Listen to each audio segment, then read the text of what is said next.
Hello friends, मैं हूं सिकंदर और आशा करता हूं कि आप अपने बेहतर भविष्य के लिए निरंतर प्रयास कर रहे होंगे।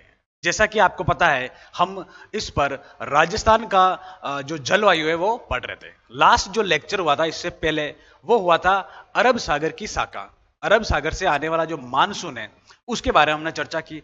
आज जो हम डिस्कस करने वाले हैं, आज का जो अपना लेक्चर होगा वो कौन सा होगा? बंगाल की खाड़ी का मानसून।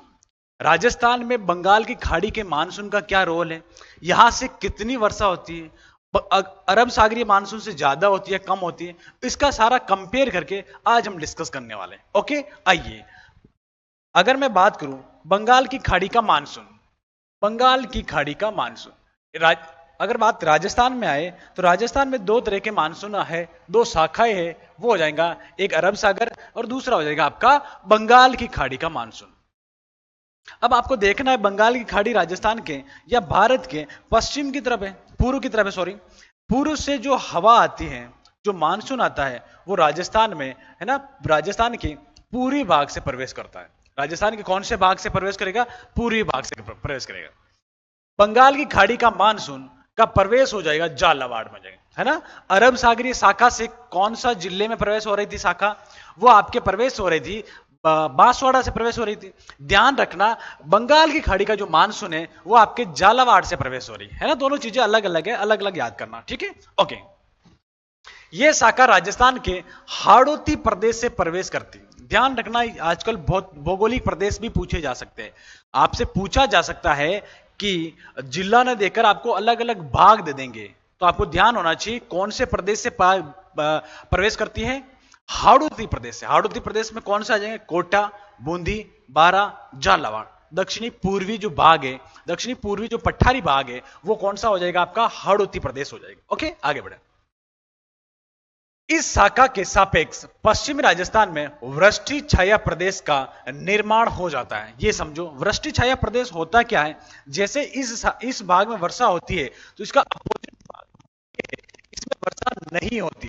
मतलब इस शाखा से इस भाग में वृष्टि या छाया वर्षा नहीं होगी, तो इस एरिया को हमने वृष्टि छाया प्रदेश, वृष्टि छाया प्रदेश। जैसे एक भाग में वर्षा होती है, उसी के अपोजिट भाग में वर्षा नहीं होगी, तो इसको हम वृष्टि छाया प्रदेश के नाम से जानेंगे। तो राजस्थान का अगर पश्चिमी भाग है, इस शाखा का पश्चिमी भाग है, तो इस शाखा का पश्चिमी भाग बंगाल की खाड़ी का मानसून जे, इसका वृष्टि छाया प्रदेश कौन सा हो जाएगा? आपका पश्चिमी राजस्थान हो जाएगा। ओके, ठीक है। यह शाखा राज्य के दक्षिणी पूर्वी दिशा से प्रवेश करेगी, है ना। दक्षिण पूर्व से प्रवेश करेगी, जैसा आपको दिखाई दे रहा है, दक्षिण पूर्व। और दक्षिण पश्चिम से कौन सी शाखा प्रवेश करेगी? आपके अरब सागर की शाखा। कौन सी शाखा? अरब सागर की शाखा, ठीक है। यह जानकारी आपको होनी चाहिए। ओके, आगे बढ़ते हैं। वज्र तूफान क्या है? दक्षिणी पूर्वी राजस्थान में चलने वाली तेज पवनों के साथ वर्षा वज्र तूफान कहलाता है। जैसे आपको पता है कि झालावाड़ में मानसून आके टकराता है, मानसून टकराने की वजह से वहां पर तेज वर्षा होती है, और बहुत ही, अगर मैं बात करूं तो पवनों के साथ वर्षा होती है, बहुत तेज पवनों के साथ जो वर्षा होती है उसे वज्र तूफान के नाम से जाना। पूछा जा सकता है वज्र तूफान राजस्थान की कौन सी दिशा में आता है? दक्षिणी पूर्वी भाग में आता है, ठीक है। ये छोटी छोटी चीजें आपको याद रखनी है। आगे बढ़ते हैं। 1 जुलाई दिया हुआ है, 1 जुलाई अरावली के पूर्वी ढाल से टकराता है और वर्षा करता है। अब ये पूछा जा रहा है, ये आपके डेट दी हुई कि राजस्थान में जो मानसून है कब कब कहां प्रवेश करता है। एक दो बार क्वेश्चंस पूछा गया कि आपके अजमेर में मानसून कौन सी दिनांक को आता है, कौन सी तारीख को जैसलमेर पे पहुंचता है, कौन सी तारीख को आपका आरंभ होता है। ये सारी चीजें आप डिस्कस करेंगे। 1 जुलाई की अगर बात करें तो ये जो बंगाली खाड़ी का जो मानसून है, बंगाल की खाड़ी के से जो मानसून आता है वो अरावली के पूर्वी ढाल से टकराता है और वर्षा करता है। ये अरावली हो जाएगी आपको, ये कौन सी है? अरावली। और इसका पूर्वी भाग ये हो जाएगा, है ना। और यहां पर कब आ रहा है तो ध्यान रखना, 15 जुलाई को आ रहा है। यहां पर कौन सा आ रहा है? 15 जुलाई को मानसून आ जाता। तो इसका मतलब हमें देखो, बहुत सारी चीजें आपको समझनी पड़ेगी। जैसे ज्योग्राफी क्या है? एक पूरा आपको सोचने वाला सब्जेक्ट है। जितना इसमें सोचोगे या जितना इसमें कल्पना करोगे किसी चीज के बारे में, उतना हमें नॉलेज बढ़ेगा। और आज फैक्चुअल की बात मैं नहीं कर रहा हूं, फैक्चुअल हमें रटना होता है, याद करना किसी भी टाइप से, लेकिन जो कंसेप्ट जो बनते हैं, कथन कारण, इनमें से कौन सा सत्य असत्य है। आजकल जो क्वेश्चंस पूछे जाते हैं, कूट प्रश्न पूछे जाते हैं, ए वे B, A B C D या सभी, इस टाइप के क्वेश्चंस आपको, अगर आपका कंसेप्ट क्लियर है तभी आप कर पाओगे, है ना। समझ लेना, आजकल का ट्रेंड यही चल रहा। ओके, आगे बढ़ते हैं। अब जैसे कि आपको अगर मैं पूछ लूं, अरावली के पूर्वी जिले आपको याद होने चाहिए, जैसे अजमेर, ब्यावर, है ना। फिर आगे की तरफ अगर हम जाते हैं तो केकड़ी, और उस तरफ जाते हैं तो पश्चिमी दोसा आ जाएगा आपका, जयपुर आ जाएगा, है ना। अब अगर आपसे मैं पूछूं कि ब्यावर में, जैसे मैं ब्यावर को लेता हूं, ब्यावर या अजमेर में लेता हूं, अब आपसे पूछा जाए कि ब्यावर में बंगाल की खाड़ी से मानसून कब प्रवेश करता है, या ब्यावर में मानसून का प्रवेश कौन सी दिनांक को होता है, तो आपको ध्यान होना चाहिए 1 जुलाई के आसपास। अजमेर में 1 जुलाई के आसपास, है ना। तो आपको ध्यान होना चाहिए कि जो अरावली के पूर्व में जो भी जिले हैं, वहां पर क्या 1 जुलाई को मानसून प्रवेश करेगा। थोड़ा बहुत आइडिया होना चाहिए। ऑप्शंस आपके 5 जुलाई हो सकता है, 25 जून हो सकता है, और 1 जुलाई हो सकता है, और इसके बाद 10 जुलाई हो सकता है। तो आपका आंसर क्या हो जाएगा, 1 जुलाई। इस टाइप के क्वेश्चंस आपको क्लियर करने हैं। ओके, अब इसके बाद देखो 15 जुलाई दिया हुआ है, मानसून का प्रवेश, मानसून मरुस्थल में प्रवेश करता है। जैसे ये अरावली को पार करने के बाद ये एरिया मरुस्थलीय भाग है, तो है ना? तो ये समझ सकते हैं अरावली का पश्चिमी भाग, अरावली का पश्चिमी भाग, या अरावली के जस्ट ये मरुस्थल का जो ये भाग हो जाएगा जहां से मरुस्थल स्टार्ट हो रहा है ना। मरुस्थल जहां से स्टार्ट हो रहा है, इस वाले इलाके में, इस वाला इलाका, यहां पर कब मानसून प्रवेश करेगा, 15 जुलाई को प्रवेश करेगा। अगर मैं आपसे पूछूं कि नागौर में कब प्रवेश करेगा, तो नागौर में आपका प्रवेश कर जाएगा 15 जुलाई के आसपास, है ना। देखो ये एग्जैक्ट नहीं है, लेकिन ये आपको कहीं ना कहीं ऐसे डिटेल में बताती है, या ये बताती है कि 15 जुलाई के आसपास इस एरिया में जाएगी। और इस एरिया में जिले कौन से हो जाएंगे, हम पढ़ के आ चुके हैं, इतनी बार पढ़ लिया है कि यहां पर जो अर्धशुष्क वाले जिले वो इसके अरावली के पूर्व के पश्चिम की तरफ हो जाएंगे। ओके, ठीक है। 30 जुलाई मानसून जैसलमेर में प्रवेश करता है। अब जैसलमेर ये आ जाएगा, और इसके आसपास जो भी जिले हैं, यहां पर लगभग आपका 30 जुलाई या 28 जुलाई, है ना, या 1 सितंबर, 1 जुलाई तक, है ना, सितंबर तो नहीं होगा, जुलाई तक, ये सारा एरिया कौन सा आ जाएगा, 30 जुलाई का आ जाएगा। अब जैसलमेर ना पूछ कर आपसे पूछ लिया जाएगा फलोदी में मानसून का प्रवेश कब होता है, तो आपको ध्यान होना चाहिए कब होता है, 30 जुलाई के आसपास होता है ना। देखो चीजों को समझना पड़ेगा और अपने दिमाग में वाइड करना पड़ेगा, है ना। अगर मैंने बता दिया 30 जुलाई को जैसलमेर, और आप जैसलमेर को पकड़ के मत रहना कि जैसलमेर जैसलमेर नहीं, जैसलमेर के पास जोधपुर भी आ जाएगा ग्रामीण, है ना, इसमें भी लगभग होगा 30 या 28 जुलाई के आसपास होगा। ठीक है, तो ये जानकारी आपको होनी चाहिए। ओके, आप जाएंगे यहाँ पर मेक श्योर कर लीजिएगा कि डेस्कटॉप मोड ना हो, मोबाइल मोड पर ही आप इसको देख रहे होंगे। सबसे ऊपर आपको यहाँ पर डाउनलोड ऐप का ऑप्शन दिख रहा है। जैसे ही आप इस पर क्लिक करेंगे, डाउनलोड एप्लीकेशन का आपको ऑप्शन मिल जाएगा। जैसे ही आप डाउनलोड एप्लीकेशन पे क्लिक करेंगे, आपकी एप्लीकेशन जो है वो डाउनलोड हो जाएगी। डाउनलोड होने के बाद में फ्रेंड्स, यहाँ पर एक डिटेल्स का ऑप्शन आता है। जैसे ही आप इस पर क्लिक करेंगे, या फिर आप अपने डाउनलोड सेक्शन में जाएंगे, वहाँ पर भी आपको एप्लीकेशन का एपीके मिल जाएगा। उसके ऊपर आप क्लिक करेंगे तो आपकी ब्राउज़र की सेटिंग ओपन हो जाएगी। वहाँ पर सेटिंग पे आपको क्लिक करना है, और यहाँ पर अलाउ फ्रॉम दिस सोर्स पे आपको टिक कर देना है। जैसे आप यहाँ पर टिक करेंगे, आपको इंस्टॉल करने का ऑप्शन मिल जाएगा। सीधे आप इसको इंस्टॉल कर लीजिए। बस इतना ही प्रोसेस था, आपका एप्लीकेशन इंस्टॉल हो चुका है। अब आप अपना मोबाइल नंबर डालकर फिर से यहाँ पर लॉगिन कर लीजिए। अब आपका आई एम इंटरेस्टेड वाला जो कोर्स से रिलेटेड इशू आ रहा था, वो अब ख़त्म हो चुका है। आई होप आपको क्लियर हो गया होगा। अब वे स्टूडेंट्स जिन्होंने अभी तक रूट एप्लीकेशन को डाउनलोड नहीं करा है, तो वो सीधे हमारी वेबसाइट www.crazygeeketrick.com पे जाएंगे। वहाँ पर भी आपको ऑप्शन मिल जाएगा, और इस वीडियो के डिस्क्रिप्शन बॉक्स और कमेंट बॉक्स में जो मैंने लिंक दे रखा है, वहाँ पर क्लिक कर भी आप सीधे रूट एप्लीकेशन डाउनलोड कर सकते हैं। इसके अलावा क्रेजी जीके ट्रिक के यूट्यूब चैनल पे जो डेली करंट अफेयर आता है, उसके हर एक वीडियो के डिस्क्रिप्शन बॉक्स और कमेंट बॉक्स में रूट एप्लीकेशन डाउनलोड करने का हमने लिंक दे रखा है। नोट क्या कहता है, देखो एक बार और बता रहा हूं, जो नोट यहां पर दिए जा रहे हैं ये बहुत ही महत्वपूर्ण क्वेश्चंस हैं। ये नोट आपको हमेशा इतने अच्छे से याद करने हैं। नोट का मीन्स होता है कुछ ना कुछ अच्छी बात या कुछ ना कुछ लॉजिकल बात जहां बताई जाती है। ओके, राजस्थान में वर्षा दक्षिण पूर्व से उत्तर पश्चिम की ओर घटती जाती है। स्टेटमेंट टाइप क्वेश्चंस पूछा जा सकता है कि राजस्थान में, अगर मैं यहां पर मैप बनाऊं, मैप से आपको समझो, अब राजस्थान में दक्षिण पूर्व से ये आपका दक्षिण भाग आ जाएगा, और ये आपका हो जाएगा पूर्वी भाग। दक्षिण पूर्व से इस भाग से उत्तर पश्चिम की ओर इधर वर्षा की मात्रा घटती जाती है। आपको पता है इधर आपका कोटा वाला इलाका आ गया, यहां पर वर्षा ज्यादा होगी, जैसे हम रेगिस्तान में जाएंगे तो घटती जाएगी। अब इसमें कभी कभी ये होता है, आपको स्टेटमेंट दे देंगे राजस्थान में वर्षा दक्षिण पूर्व से उत्तर पश्चिम की ओर बढ़ती जाती है, इनमें से कौन सा गलत है? तो बढ़ती नहीं आएगा, घटती आएगा। इनको अच्छे से याद करना मैप के। अगर इधर हम इस पूर्वी भाग से पश्चिम भाग की ओर जा रहे हैं तो क्या होगी? घटेगी। और इसी का उल्टा इधर से इधर आ रहे हैं तो क्या हो गए? बढ़ेगी। क्या होगी? बढ़ेगी। ठीक है। राजस्थान में सबसे बाद में मानसून जैसलमेर में पहुंचता है। सबसे बाद में मानसून कहां पहुंचता है? जैसलमेर में पहुंचेगा। अगर मैं आपसे पूछूं राजस्थान के सबसे पहले मानसून लौटना कहां से आरंभ होगा, तो ध्यान रखना जैसलमेर से लौटना आरंभ होगा। ठीक है। जहां सबसे बाद में पहुंचेगा वहीं से तो हम लौटेंगे, हमारा लास्ट स्टेशन जो होगा वहीं से तो हम स्टार्ट करेंगे वापस। ओके, ठीक है। राजस्थान में अरब सागरीय जो मानसून है, अरब सागर से जो शाखा या मानसून है वो 10% वर्षा करता है ना। राजस्थान में जो अरब सागरीय मानसून है वहां से कितने परसेंट वर्षा होती है? 10% वर्षा होती है। ठीक है, ध्यान रखें। यहां से इधर से 10% और इधर से आपका 90%, टोटल जो मानसूनी वर्षा है उसकी। राजस्थान में बंगाल की खाड़ी मानसून से 90% वर्षा होती है। अगर मैं बात करूं मानसून से वर्षा होती है तो अरब सागर से 10% और बंगाली खाड़ी से 90%। ठीक है, ओके, आगे बढ़ते हैं।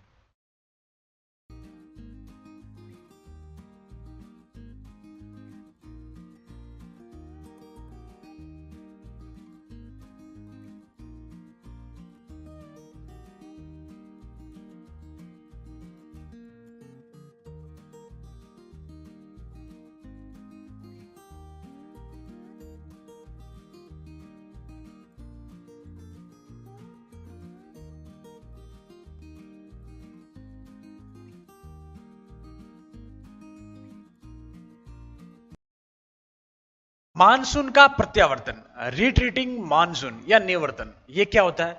मानसून का प्रत्यावर्तन का मतलब हो जाएगा मानसून का वापस लौटना।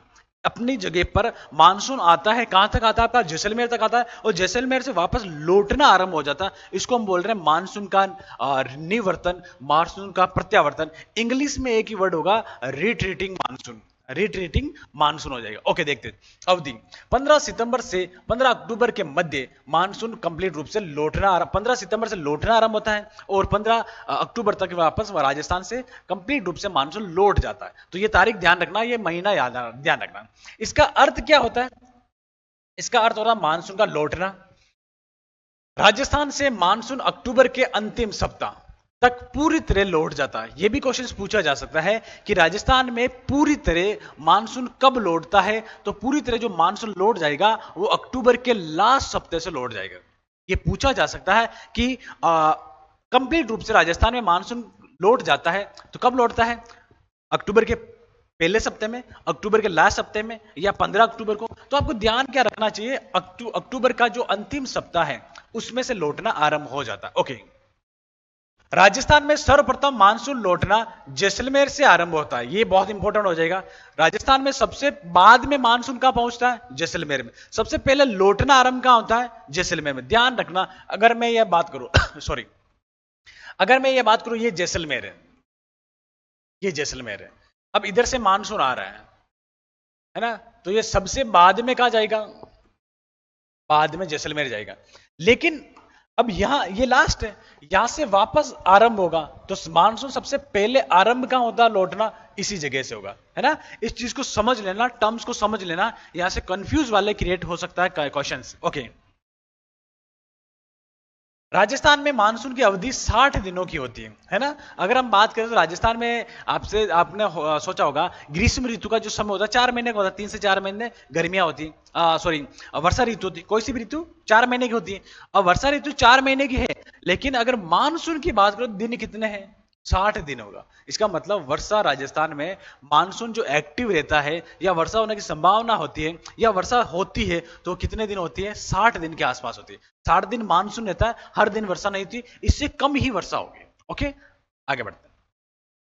सितंबर माह में मानसून के निवर्तन के समय राजस्थान का तापमान बढ़ जाता है। जैसे राजस्थान में सितंबर के महीने में आपको फील किया होगा, आप राजस्थान में रहते हैं तो सितंबर के महीने में क्या होता है, मानसून वापस लौटना आरंभ हो जाता है और मानसून लौटने की वजह से वहां का जो टेम्परेचर है वो बढ़ जाता है। क्या होता है? टेम्परेचर बढ़ जाता है, ठीक है, जिसे कार्तिक मास की उष्मा कहते हैं। कार्तिक मास की उष्मा कहते हैं या कार्तिक की गर्मी कहते हैं। यानी दीपावली से कुछ महीने पहले, कुछ महीने नहीं बोलेंगे, दीपावली से 15-20 दिन पहले या एक महीना पहले ऐसी गर्मी पड़ती है, थोड़ा सा गर्मी या टेम्परेचर बढ़ता है, वो है ना, वो जून वाली गर्मी नहीं होती, उससे अलग टाइप की गर्मी होती है, उसको हम क्या बोलेंगे? कार्तिक मास की उष्मा बोलेंगे, है ना, ठीक है।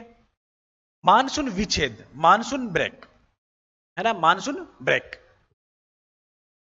मानसून आने के बाद कई दिनों तक वर्षा नहीं होती है, हो पाती है, तथा वर्षा के दिनों में अंतराल आ जाता है, इसे ही मानसून विच्छेद कहते हैं। जैसे अगर मैं सीधी लैंग्वेज में बात करूं तो 15 जून के आसपास राजस्थान में वर्षा आरंभ हो जाती है। जैसे पर्टिकुलर किसी स्थान पर 15 जून को वर्षा हुई, उसके बाद उसी स्थान पर 10 दिन बाद में हुई, और 10 जुलाई के आसपास हुई तो 20 जुलाई को हुई। 5-7 दिन का एक बार वर्षा होने के बाद गैप जो पड़ जाता है ना, उसको हम क्या बोल रहे हैं? मानसून विच्छेद बोल रहे हैं, मानसून का टूटना बोल रहे हैं, है ना, मानसून का टूटना,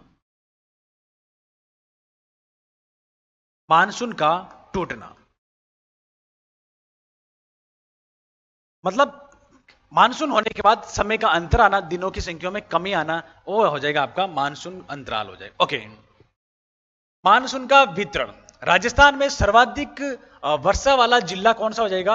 आपका झालावाड़ हो जाएगा, 110 सेंटीमीटर होता है ना, वर्षा की वितरण, मानसून का वितरण है। वर्षा के वितरण की अगर मैं बात करूं, वर्षा के वितरण की अगर बात करूं तो राजस्थान में सर्वाधिक वर्षा वाला जिला कौन सा हो जाएगा? झालावाड़ हो जाएगा। कितनी होती है यहाँ पर? 110 सेंटीमीटर वर्षा होती है। यहाँ पर वर्षा कितनी होती है?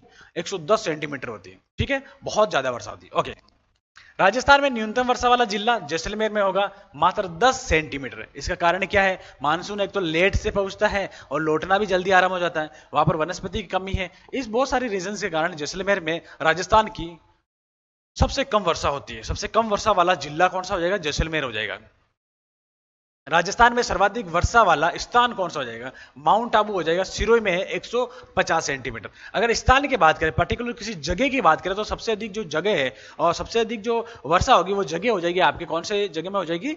माउंट आबू में हो जाएगी। और माउंट आबू कहाँ है? सिरोही में हो जाएगा। और माउंट आबू एक पर्यटन स्थल है, बहुत बढ़िया देखने लायक जगह है। कभी अगर आपको समय मिले तो माउंट आबू जरूर घूमे, है ना, और माउंट आबू के बारे में आप जरूर जाने। ओके, राजस्थान में न्यूनतम वर्षा वाला स्थान कौन सा? फलोदी हो जाएगा, जोधपुर में 5 सेंटीमीटर यहाँ पर वर्षा होती है। अब लेकिन ध्यान रखना, फलोदी क्या स्थान, क्या अब जिला बन गया है ना, अब जिला बन गया, और नए जिले, नए जो आंकड़े आएंगे उसके आधार पर हम इस जिले को डिनोट करेंगे, है ना। हो सकता है ये स्थान से अब क्या हो गया? जिला हो गया। ध्यान रखिए, अभी तक आपको याद करना है कि ये सबसे कम वर्षा वाला स्थान है। ओके, हेलो नमस्कार, गुड मॉर्निंग, मैं हूं सिकंदर। राजस्थान जीके का कंप्लीट कोर्स रूट एप्लीकेशन और क्रेजी जीके ट्रिक ऐप पर आपको मिलने वाला है। और इस कोर्स में वीडियो लेक्चर, पीडीएफ नोट्स और टेस्ट आपको मिलेंगे। और ये जो कोर्स है कंप्लीट रूप से आपके लिए राजस्थान के सीईटी, रीट, आरएएस जैसे एग्जाम के साथ साथ राजस्थान के सभी कॉम्पिटिटिव एग्जाम के लिए यूजफुल होने वाला है। Okay, all the best, thank you. Rajasthan में न्यूनतम वर्षा वाला स्थान दिनों की संख्या के आधार पर कौन सा हो जाएगा? सम क्षेत्र हो जाएगा, और जैसलमेर, है ना। यहां क्या बता रहा है कि राजस्थान में न्यूनतम वर्षा वाला स्थान अगर ये सेंटीमीटर में बात हो तो कौन सा हो जाएगा? फलोदी में हो जाएगा। लेकिन दिनों की संख्या की बात हो तो कौन सा हो जाएगा? सम क्षेत्र हो जाएगा, जैसलमेर हो जाएगा। अगर मैं आपसे पूछूं कि राजस्थान में सबसे कम वर्षा वाला स्थान कौन सा है, तो आपके दिमाग में आ रहा होगा फलोदी। वहां पर कितनी वर्षा होती है? कि सर 5 सेंटीमीटर वर्षा। लेकिन मैं अगर बात करूं, सम क्षेत्र की बात करूं, यहां पर वर्षा तो होती है कम, लेकिन दिनों की संख्या के आधार पर सबसे कम वर्षा होने वाले दिन, मतलब वहां पर 0 दिन वर्षा होती है। कि सर ये क्या बात हुई? 0 दिन का मतलब क्या होता है? वहां पर बिल्कुल वर्षा नहीं होती क्या? हाँ, बिल्कुल वर्षा नहीं होगी, इसका मतलब नहीं। इसको समझते हैं। ओके, एक वर्षा मापने का जो एक यंत्र है, इसको बोलेंगे रेनोमीटर, है ना, रेन गॉज, वर्षा मापी यंत्र है। ये बोलता है कि जिस दिन वर्षा 0.25 सेंटीमीटर से अधिक वर्षा होगी, है ना, जिस दिन 0.25 सेंटीमीटर से अधिक वर्षा होगी उसी को एक दिन माना जाएगा। राजस्थान में वर्षा के दिनों की संख्या कैसे डिसाइड होगी? या किसी स्थान पर वर्षा तो हो रही है लेकिन 0.25 सेंटीमीटर से वर्षा अगर अधिक होगी तो उसको हम मानेंगे कि आज वर्षा हुई। अगर इससे कम है, 0.20 सेंटीमीटर भी किसी जगह वर्षा हुई तो उसको वर्षा के दिनों की संख्या में काउंट नहीं करेंगे। जैसे थोड़ी सी बारिश आ गई, थोड़ा सा क्या रिमझिम टाइप आ गए, फवारा आ गई, है ना, उसको हम वर्षा नहीं मानेंगे जब तक उस स्थान का, उस जिले का 0.25 सेंटीमीटर से अधिक वर्षा का स्कोर नहीं जाएगा तो उसको हम वर्षा नहीं मानने वाले हैं। ओके, इस टाइप से अगर मैं बात करूं तो राजस्थान का एक क्षेत्र है, उसका नाम क्या है? सम क्षेत्र। क्या क्षेत्र है? सम क्षेत्र।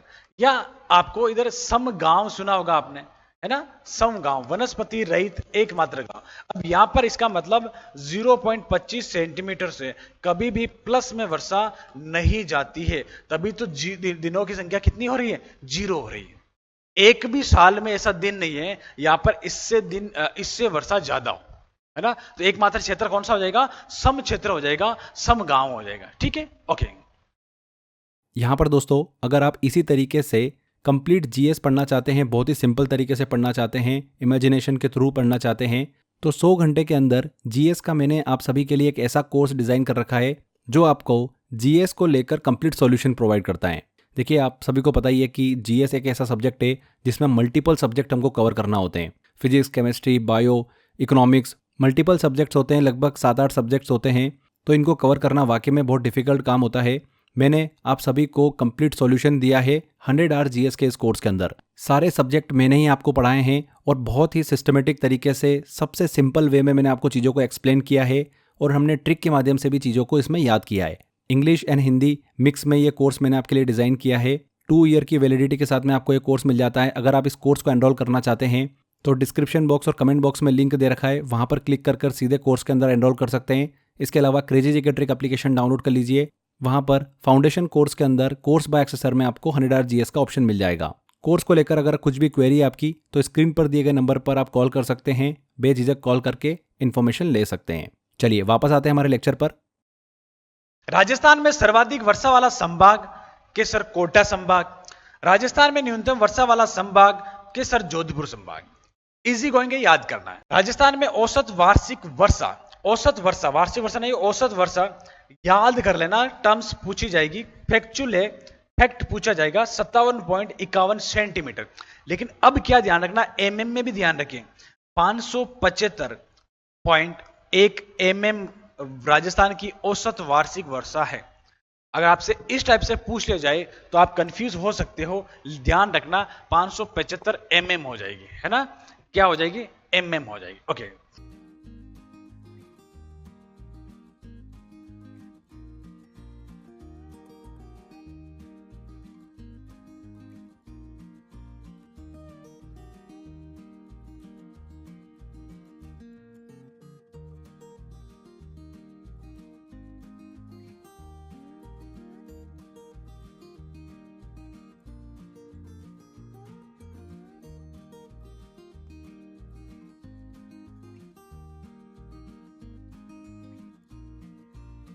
राजस्थान में सर्वाधिक वर्षा वाला महीना कौन सा? जुलाई में होती है और अगस्त में होती है। सबसे अधिक वर्षा जो होगी वो जुलाई में वर्षा होती है। जैसे ही स्कूल खुलने का दिन आता है, 1 जुलाई से स्कूलें आरंभ होती है और उसी से वर्षा का दौर शुरू हो जाता है। कभी भीगते हुए, कभी टहलते हुए हम कहाँ जा रहे हैं? स्कूल जा रहे हैं।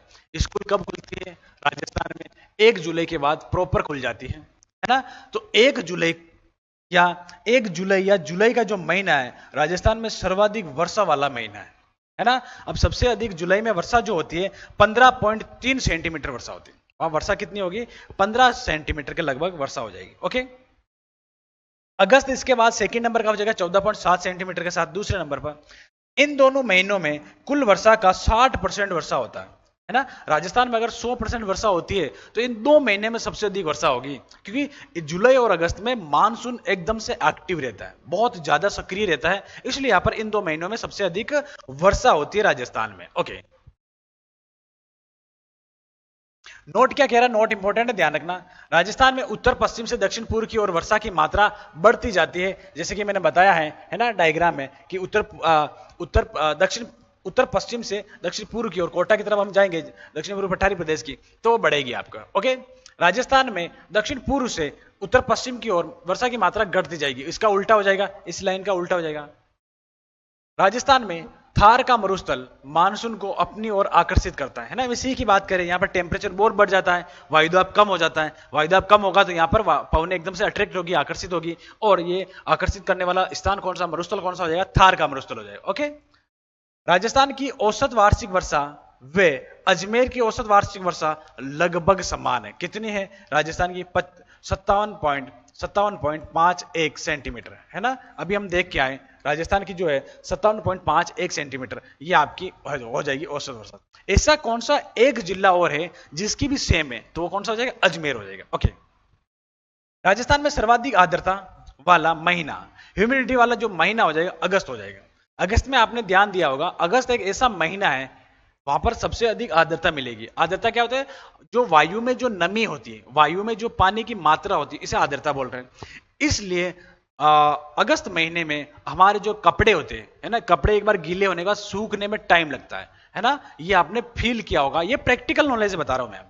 ऐसा महीना जहां पर कपड़े जल्दी से नहीं सूखते, वो कौन सा महीना हो जाता है आपका, अगर मैं बात करूं अगस्त महीना हो जाए, क्योंकि हवा में भी नमी होगी, तो हवा अगर लगेगी तो कपड़ा कहीं ना कहीं ऐसा गीला टाइप रहेगा। ठीक है, तो याद करने का एक जरिया हो जाएगा, ये फील कर सकते हैं आप। राजस्थान में न्यूनतम आर्द्रता वाला महीना कौन सा हो जाएगा, अप्रैल महीना हो जाएगा। अगर मैं बात करूं कपड़े सबसे जल्दी कहां सूखेंगे, तो अगस्त अप्रैल में सूख जाएंगे, बहुत ज्यादा हवा में शुष्क हो गया, एकदम शुष्क हवा होगी, तो बिल्कुल बिल्कुल बहुत जल्दी से यहाँ पर न्यूनतम आर्द्रता हो जाएगी, और हवा में जो मात्रा होगी जल की वो बहुत कम होती है। ओके, राजस्थान का चेरापूंजी झालावाड़ हम डिस्कस कर चुके हैं, आगे बढ़ते हैं। मैं तुम लोग तथ्य की अगर बात करें, भारतीय मौसम विभाग की वेधशाला है ना, अब देखो इसी से संबंधित कुछ क्वेश्चंस डिस्कस करते हैं। भारतीय मौसम विभाग की वेधशाला कहां पर है, जयपुर में है ना। मौसम विभाग की हम बात कर रहे हैं, जलवायु पढ़ रहे हैं, तो मौसम विभाग की वेधशाला जयपुर हो जाएगी, क्वेश्चन पूछा गया। ओके, राजस्थान में सौर वेधशाला कहां पर है, उदयपुर में हो जाएगी, है ना। इंपॉर्टेंट ध्यान रखना, ये क्या हो जाएगा आपका, इंपॉर्टेंट क्वेश्चन है, क्वेश्चन हो जाएगा आपका। राजस्थान में सर्वाधिक ओलावृष्टि वाला जिला, जयपुर में सबसे अधिक ओलावृष्टि होती है। राजस्थान में सर्वाधिक ओलावृष्टि का होगी जयपुर में। राजस्थान का एकमात्र सम जलवायु वाला जिला कौन सा हो जाएगा, उदयपुर हो जाएगा। ऐसा कौन सा जिला है जहां पर ऑलमोस्ट हमेशा साल भर तक सम जलवायु रहती है, तो कौन सा हो जाएगा आपका, उदयपुर हो जाएगा। ठीक है, ओके। राजस्थान का सर्वाधिक वर्षा परिवर्तन वाला जिला कौन सा हो जाएगा, सबसे अधिक जो परिवर्तन होता है वर्षा का, वो जैसलमेर में होता है, ध्यान रखना, क्वेश्चन पूछा जाएगा। ओके, राजस्थान का न्यूनतम वर्षा परिवर्तन वाला जिला कौन सा हो जाएगा, झालावाड़ हो जाएगा। मतलब यहाँ पर वर्षा होती है, लगातार होती है, कोई परिवर्तन नहीं आता है। जैसलमेर में क्या हो गया, आज हो गई तो बहुत सारे दिनों तक नहीं होगी, डिफरेंस परिवर्तन होता रहता है ना, चेंजमेंट आता रहता है। ओके, पश्चिम राजस्थान में सर्वाधिक वर्षा वाला स्थान कौन सा हो जाएगा, पीपलूद हो जाएगा, बाड़मेर, है ना। ध्यान रखना, अगर आपको सर्वाधिक वर्षा वाला अभी आपने स्थान देखा होगा, है ना, तो आपने कौन सा देखा, माउंट आबू देखा। लेकिन पश्चिमी राजस्थान की अगर मैं बात करूं, तो पश्चिम राजस्थान में यहां पर है बाड़मेर में कौन सा है, पीपलूद, है ना। पीपलूद क्या है, सर्वाधिक वर्षा वाला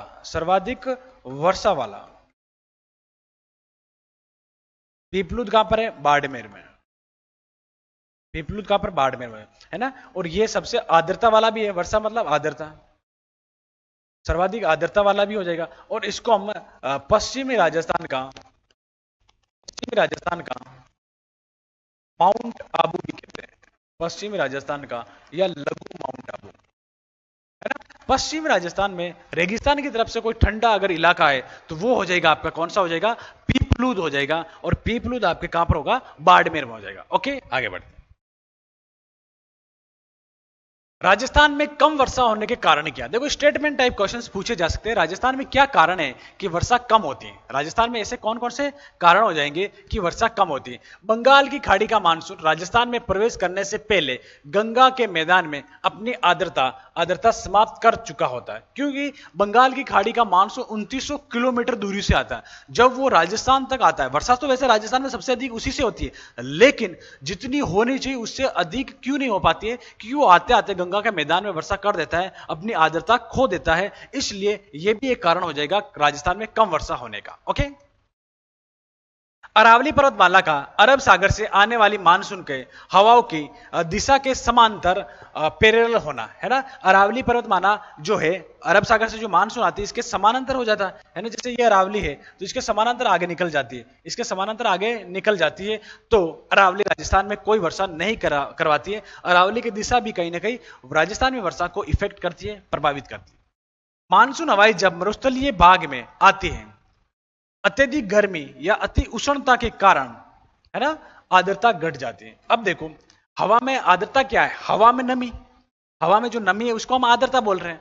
अब ये रेगिस्तान में जाएगी तो रेगिस्तान में इतना गर्म होता है कि वो उसको सोख लेगा, उसको सुखा देगा। इसलिए भी राजस्थान में जितनी वर्षा होनी चाहिए उसकी मात्रा कम हो जाती है। ये भी एक रीजन काम आता है। आपसे पूछा जाता है कि राजस्थान में वर्षा कम होने के कारण क्या क्या है, इनमें से कौन सा कारण है या कौन सा नहीं है, तो आपको ये 3 कारण याद करने हैं। और सारे कारण हैं लेकिन ये कारण तो आपको याद करने ही है ना।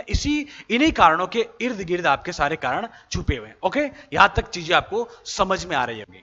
वर्षा के प्रकार, एक वर्षा होती है राजस्थान में जो वर्षा का खंड वृष्टि, सूखे की स्थिति में अचानक तेज वर्षा है ना। गवर्नमेंट ने सूखा घोषित कर दिया कि अब अकाल पड़ गया है, लेकिन अचानक उस समय वर्षा होना, उसको हम क्या बोलेंगे? खंड वृष्टि है ना। एक खंड के टाइप में पूरे समय को हमने बता दिया कि अब वर्षा नहीं होगी और सूखा हो गया है, उस समय बीच में वर्षा आना खंड वृष्टि कहलाता। ओके, अनावृष्टि है ना, लेसिस रेन, वर्षा की कमी के कारण सूखे की कमी हो जाना है ना। राजस्थान में वर्षा की कमी हो गई और उस समय राजस्थान गवर्नमेंट ने या किसी ने सूखे की कमी कर दिया, सूखा घोषित कर दिया, उसको हम क्या बोल रहे हैं? अनावृष्टि बोल रहे हैं। अतिवृष्टि या ओवर रेन, 24 घंटों में ही 30 से 40 सेंटीमीटर वर्षा हो जाना, कोई संभावना नहीं होती है।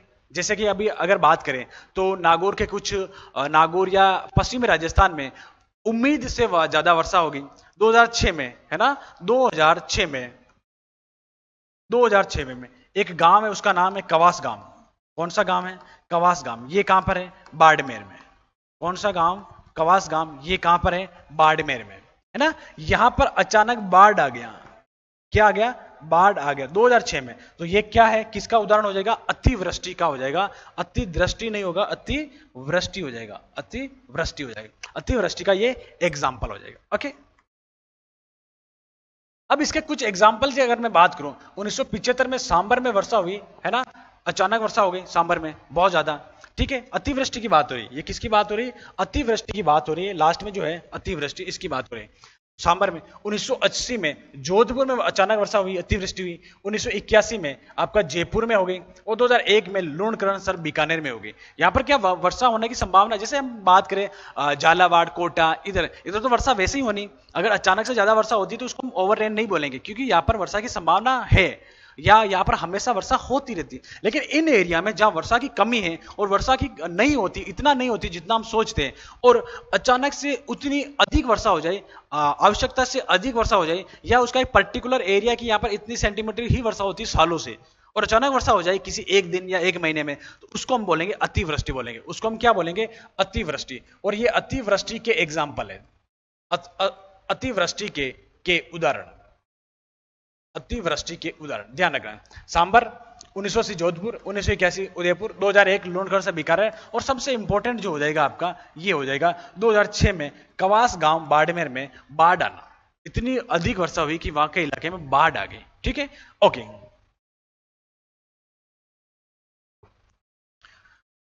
अब यहां तक जो आपने देखा, यहां तक हमने वर्षा ऋतु खत्म किया, और जो अपना इसी के वर्षा ऋतु के बाद कौन सा टॉपिक हो जाएगा? शीत ऋतु हो जाएगा। शीत ऋतु से क्वेश्चंस आते हैं, ये हम डिस्कस करते हैं। ओके, शीत ऋतु की बात करें तो विंटर सीजन हो जाएगा। अवधि क्या हो जाएगी? अक्टूबर से फरवरी के मध्य शीत ऋतु चलती है ना। सर्दियों का आरंभ कैसे होता?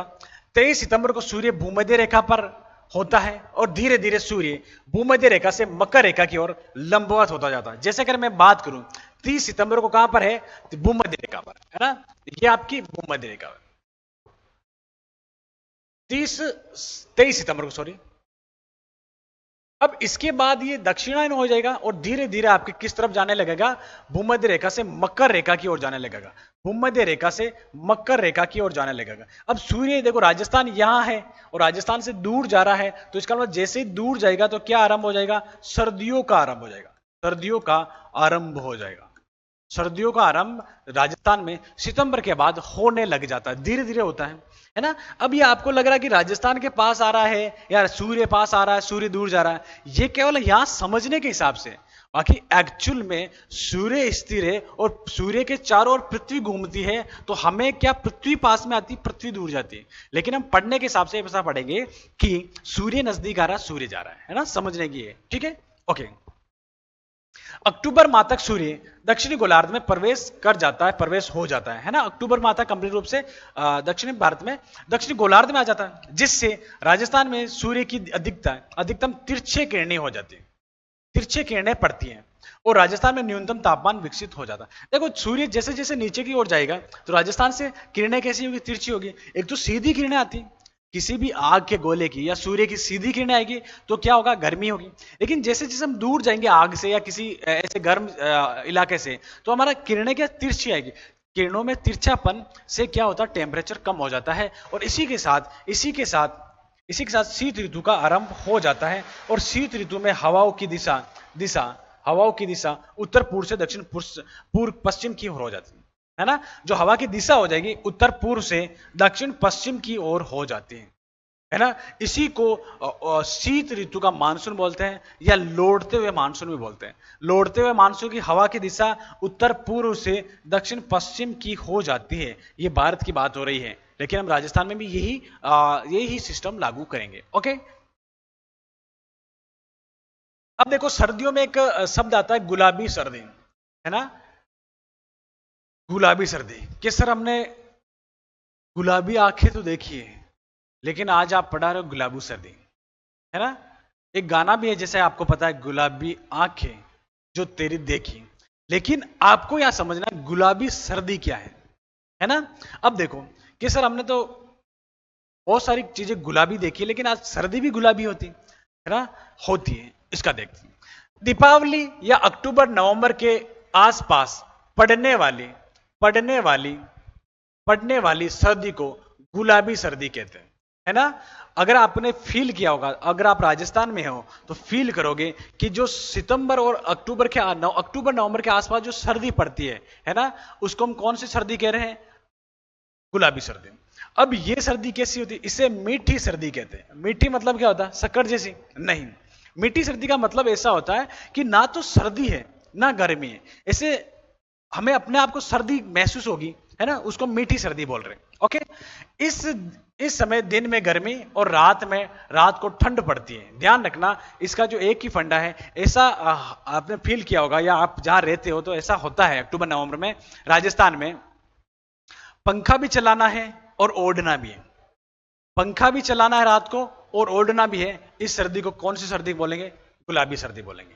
कि सर जब हम सोते हैं ओढ़ने के बाद ऐसा थोड़ा सा गर्मी भी लगती है, लेकिन थोड़ा सा ठंड भी लग रहा है, ये मिक्सअप लग रहा है ना। रजाई भी ओढ़नी है और रजाई से एक पैर बाहर भी निकालना है, वो कौन सी सर्दी है, गुलाबी सर्दी है, ठीक है। जब आप सोते हो 9-10 बजे तो उस समय पंखा चलना जरूरी है ना। पंखा चलेगा तो नींद आएगी, लेकिन सुबह के 4-5 बजे और ठंड जोरदार लगने लग जाएगी, उस समय ओढ़ना भी जरूरी है, पंखा बंद करना भी जरूरी है। ये सर्दी कौन सी है, गुलाबी सर्दी। ये आप जो मैं आपको बातें बता रहा हूं, है ना, ये कोई मन से नहीं बता रहा हूं, राजस्थान के वासी जो है ये आप फील कर सकते हो, ये बिल्कुल रिलेट करके बता रहा हूं, अपनी जिंदगी के साथ जोड़ रहा हूं, ठीक है। गुलाबी सर्दी, और ये समझ में नहीं आ रहा तो याद रख ले, गुलाबी सर्दी मतलब अक्टूबर नवंबर के आसपास पड़ने वाली सर्दी को गुलाबी सर्दी, या दीपावली के आसपास पड़ने वाली सर्दी को गुलाबी सर्दी के नाम से जानते हैं, ठीक है, ओके। शीत लहर क्या होता है, साइबेरिया से आने वाली शुष्क व ठंडी पवनें जो उत्तर भारत या राजस्थान में तापमान को कम कर देती हैं, इसे हम बोलेंगे जिससे कम कर देगी, जिससे ठंड अपेक्षाकृत बढ़ जाएगी, है ना। देखो समझो, यहाँ पर दोस्तों अगर आप इसी तरीके से कंप्लीट जीएस पढ़ना चाहते हैं, बहुत ही सिंपल तरीके से पढ़ना चाहते हैं, इमेजिनेशन के थ्रू पढ़ना चाहते हैं, तो 100 घंटे के अंदर जीएस का मैंने आप सभी के लिए एक ऐसा कोर्स डिज़ाइन कर रखा है जो आपको जीएस को लेकर कंप्लीट सॉल्यूशन प्रोवाइड करता है। देखिए आप सभी को पता ही है कि जीएस एक ऐसा सब्जेक्ट है जिसमें मल्टीपल सब्जेक्ट हमको कवर करना होते हैं। Physics, chemistry, bio, economics, multiple subjects होते हैं, लगभग 7-8 सब्जेक्ट्स होते हैं। तो इनको कवर करना वाकई में बहुत डिफिकल्ट काम होता है। मैंने आप सभी को कंप्लीट सॉल्यूशन दिया है 100 आवर जीएस के इस कोर्स के अंदर। सारे सब्जेक्ट मैंने ही आपको पढ़ाए हैं और बहुत ही सिस्टमेटिक तरीके से सबसे सिंपल वे में मैंने आपको चीज़ों को एक्सप्लेन किया है और हमने ट्रिक के माध्यम से भी चीज़ों को इसमें याद किया है। इंग्लिश एंड हिंदी मिक्स में ये कोर्स मैंने आपके लिए डिज़ाइन किया है। 2 ईयर की वैलिडिटी के साथ में आपको ये कोर्स मिल जाता है। अगर आप इस कोर्स को एनरोल करना चाहते हैं तो डिस्क्रिप्शन बॉक्स और कमेंट बॉक्स में लिंक दे रखा है, वहाँ पर क्लिक कर सीधे कोर्स के अंदर एनरोल कर सकते हैं। इसके अलावा crazy GK trick application download कर लीजिए। वहाँ पर फाउंडेशन कोर्स के अंदर कोर्स बाय एक्सेसर में आपको 100 आवर जीएस का ऑप्शन मिल जाएगा। कोर्स को लेकर अगर कुछ भी क्वेरी है आपकी तो स्क्रीन पर दिए गए नंबर पर आप कॉल कर सकते हैं। बेझिझक कॉल करके इन्फॉर्मेशन ले सकते हैं। चलिए वापस आते हैं हमारे लेक्चर पर। ये आपका इंडिया है ना, आई लव माई इंडिया। और इधर एक रूस में एक जगह है साइबेरिया, ये साइबेरिया। अब साइबेरिया क्या, ठंड के इलाके में बर्फ जम जाता है। अब यहां से क्या होता है, हवा आने आरंभ होती है। अब कुछ हवा तो हिमालय रोक लेता है, लेकिन तो भी इसके ऊपर से भी हवा आती है। अब जैसे ही हवा ये इंडिया में प्रवेश करेगी तो उत्तरी भारत या मध्य भारत में, उत्तरी भारत में जो ठंड पड़ती है उसको भी बढ़ा देती है। और ये हवाएं चलती है दिसंबर और जनवरी में। दिसंबर और जनवरी में जो कड़ाके की ठंड पड़ती है, इसी को हम किस नाम से जानेंगे, शीत लहर के नाम से जानेंगे। आपने सुना होगा शीत लहर आरंभ हो गई। शीत लहर आरंभ कब होती है, बस साइबेरिया से ये हवा जब आरंभ हो जाती है तो इसी को हम शीत लहर के नाम से जानेंगे। ठीक है, ये आपके कब पड़ती है, अगर पूरे नॉर्थ इंडिया या उत्तरी भारत की मैं बात करूं तो राजस्थान भी आ जाएगा। राजस्थान के ये बहुत सारे इलाकों में इतनी ठंड पड़ती है, धुंध आ जाती है और आपके धरातल पर बर्फ जम जाती है, ओस जम जाती है ना। ये आपका कौन सा होगा, शीत लहरों के कारण होगा। ये आपको पता होना चाहिए। अब देखो एक वर्ड आता मावट। अगर आपने शीत ऋतु पढ़ रहे हैं, जलवायु पढ़ रहे हैं, और जलवायु में अगर आपने मावट और कोपेन को नहीं समझा है तो जलवायु का पढ़ना अधूरा है। अगर जितना कोपेन इंपॉर्टेंट है उतना मावट इंपॉर्टेंट है। मावट से क्वेश्चंस पूछे जाने की संभावना 110% हो जाती है। शीत ऋतु में मावट से, कौन सी मावट से जो क्वेश्चंस पूछे जाते हैं वो आपसे बहुत ज्यादा पूछे जाते हैं। अब इसको समझते हैं पहले, फिर इसकी थ्योरी देखेंगे। ओके, ये आपके सामने एक संसार का मैप बना हुआ है, इसको एक बार समझे। ये वर्ल्ड मैप है। वर्ल्ड मैप में ये आपका उत्तरी अमेरिका, दक्षिणी अमेरिका, अफ्रीका है ना, ये आपका अफ्रीका, और ये आपका कैस्पियन सागर ये नहीं है। कैस्पियन सागर ये है आपका इस वाले भाग में। कैस्पियन सागर कौन सा हो जाएगा आपका, इस वाले भाग में। और ये कौन सा हो जाएगा आपका इसके आगे, भूमध्य सागर है ना। समझो भूमध्य सागर कहां पर है, अफ्रीका के उत्तर में, ये हो जाएगा ये वाला। और कैस्पियन सागर इसके आगे हो जाएगा ये वाला इलाका, कैस्पियन सागर है ना। इसको थोड़ा घटाओ, ये नहीं होगा, ये आपका भूमध्य सागर होगा।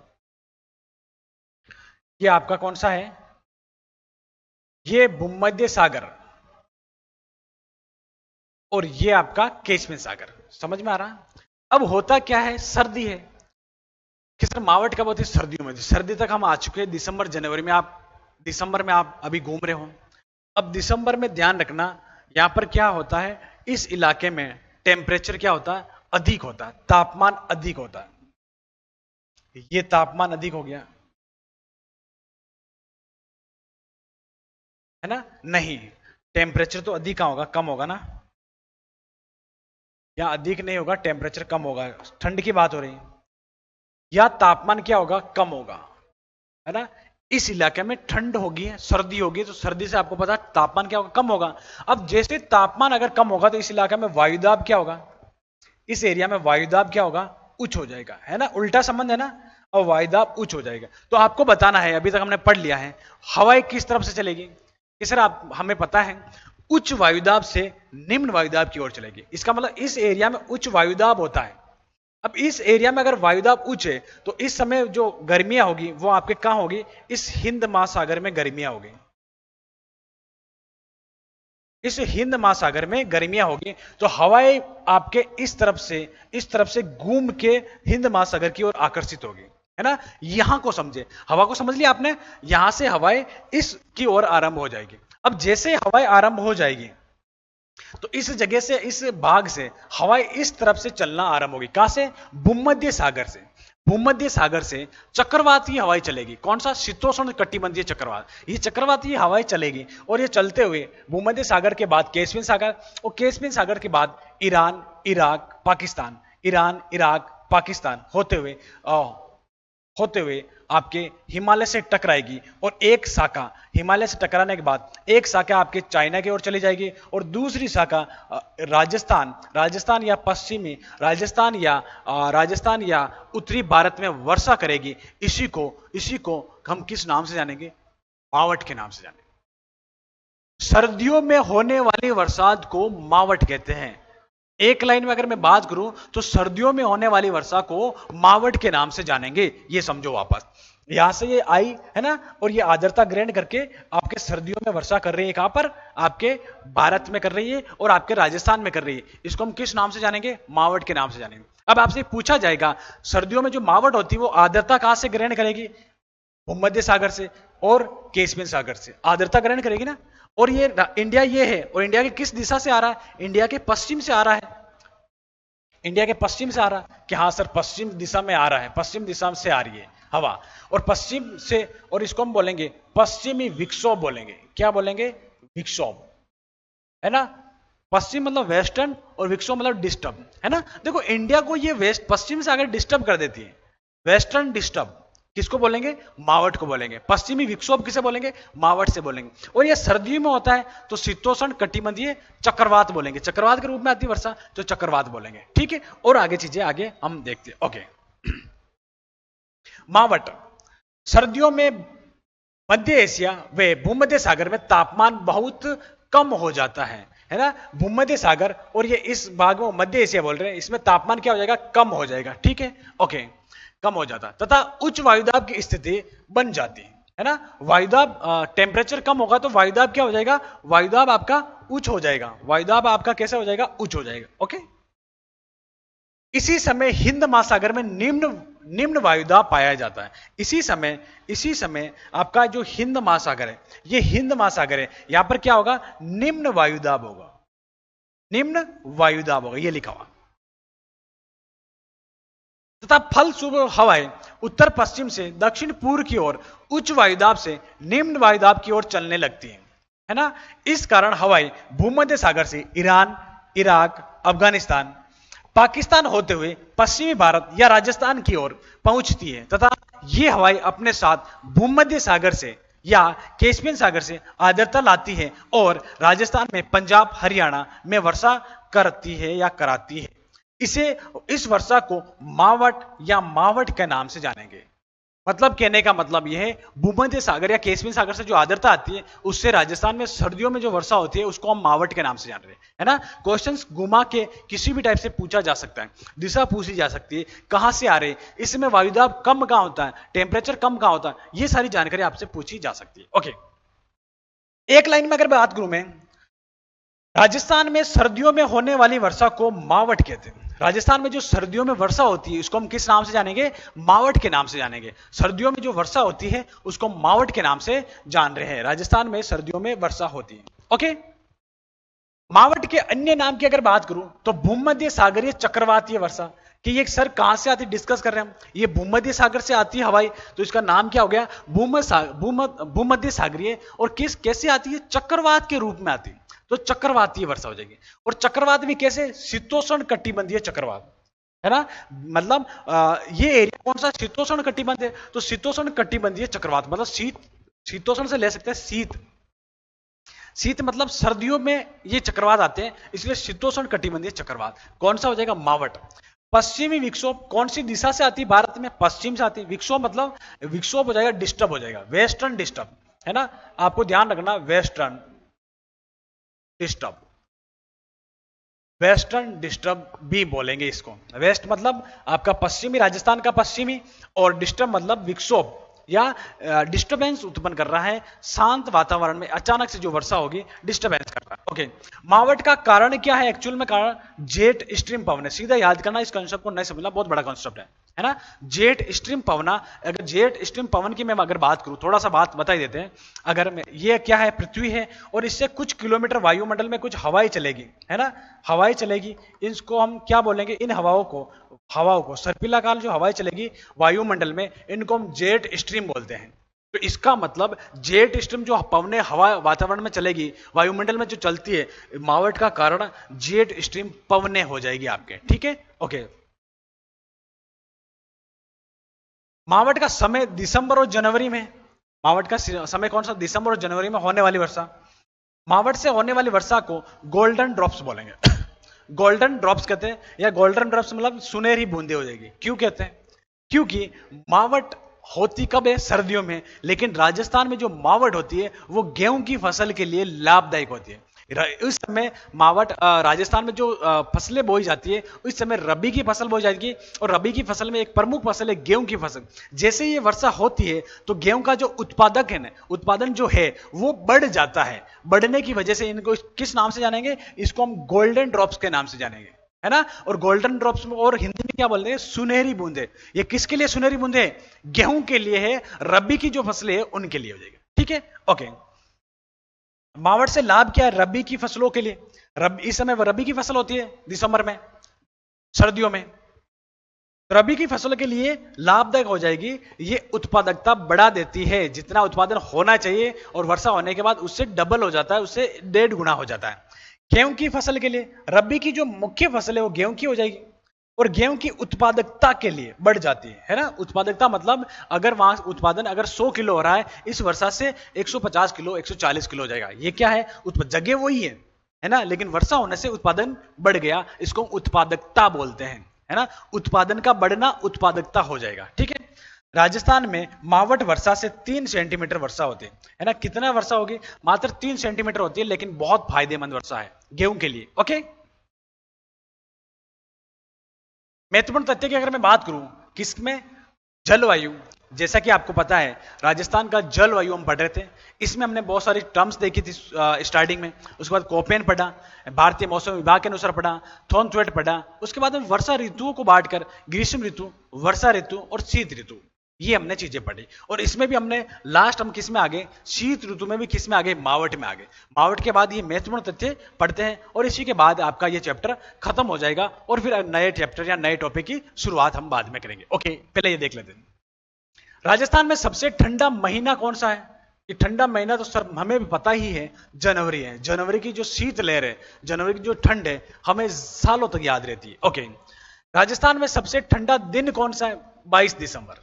अगर एक दिन की बात करें तो 22 दिसंबर सबसे ठंडा दिन हो जाएगा, क्योंकि इस समय राजस्थान से सूर्य बहुत दूरी पर चला जाता है, उस बहुत दूरी पर चला जाता है। इसके कारण यहां पर सर्दियों का बढ़ जाता है इस दिन, है ना, एक दिन की बात करें तो। ओके, राजस्थान का बरखोयांश माउंट आबू सिरोही को कहते हैं। बरखोयांश क्या है? नोट क्या कह रहा है? बरखोयांश एक रूस में स्थित एक जगह है, शहर है। ये एशिया का सबसे ठंडा स्थान, एशिया का सबसे ठंडा स्थान कौन सा हो जाएगा?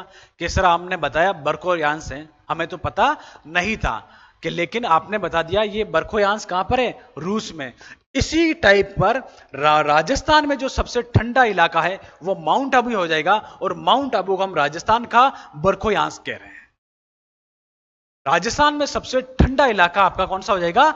माउंट आबू हो जाएगा, और माउंट आबू सबसे ठंडा इलाका है राजस्थान में, और कौन से जिले में है? आपका सिरोही में हो जाएगा। ठीक है, राजस्थान का शिमला माउंट आबू सिरोही को बोल रहे हैं, क्योंकि भारत में है एक शिमला है ना, कौन से?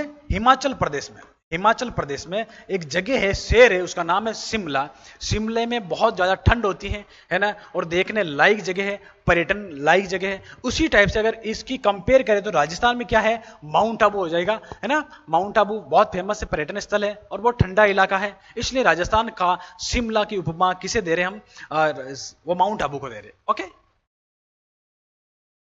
राजस्थान में शीतकाल में जमने वाली एकमात्र झील नक्की झील, जो कहां पर है, सिरोही में। मतलब सर्दियों में जो झील है वो जम जाती है, बर्फ से बर्फ बन जाती है, बर्फ के टुकड़े आ जाते हैं, क्योंकि टेम्परेचर उस जगह का बहुत कम चला जाता है, सिरोही का। और ये माउंट आबू के पास में है, माउंट आबू में है ना। और कौन सी झील है? नक्की झील है। ध्यान रखना, एकमात्र सर्दियों में जमने वाली झील कौन सी हो जाएगी? नक्की झील हो जाएगी। और नक्की झील की जो डिटेल्स हैं, हम जब झीलें पढ़ेंगे, राजस्थान की झीलें, उसमें बहुत ही बेहतरीन तरीके से डिटेल पढ़ने वाले हैं।